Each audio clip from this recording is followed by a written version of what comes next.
Про чигян я только читала в интернете. Когда вялят баранину, говорят, с чигяном особенно хорошо. Здравствуйте, меня зовут Елена. Здравствуйте, меня зовут Буркова Виктория, я из Томска. Это наш кисломолочный продукт, называется чигян. Вот, вы Про можете чигян я только читала в интернете.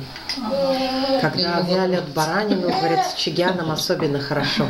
Пахнет очень приятно, наподобие йогурта, да, то есть вот такого натурального, который ничем, никакими ароматизаторами или чем-то красителями не утяжелен, а наоборот вот такой прям вот очень свежим таким продуктом пахнет. Я бы сказала ближе к кумысу, конечно, чем к йогурту.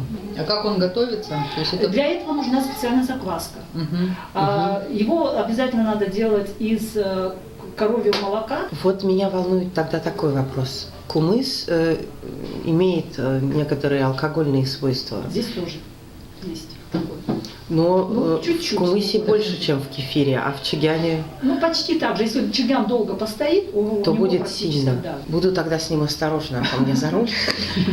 Мне кажется, летом, как такой, если вот в таком прохладном виде его пить, очень освежает. Мне кажется, что жажду уменьшает, потому что он такой кисловатый, да, и такой вот очень такой насыщенный вкус. Рисковатый, ну как для меня, да, то есть я никогда еще не пила ни кумыса, то есть не вот такого напитка чигян, да, то называется.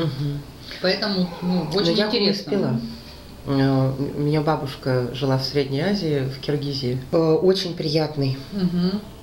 Мне кажется, это прекрасная особенность Калмыкии попробовать для европейцев или для россиян, которые в центральном регионе живут, такого рода напиток.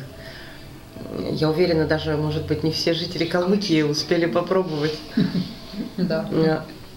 Вот я точно знаю, просто моему мужу понравится, если там еще измельченная зелень будет плавать, потому что тоже это из серии мужских блюд, когда в нем есть и терпкость, и полнота вкуса, и кислинка, и остринка. Ну, еще, мне кажется, хорошая польза должна быть. Расширила наше кулинарное мировоззрение. Спасибо вам большое.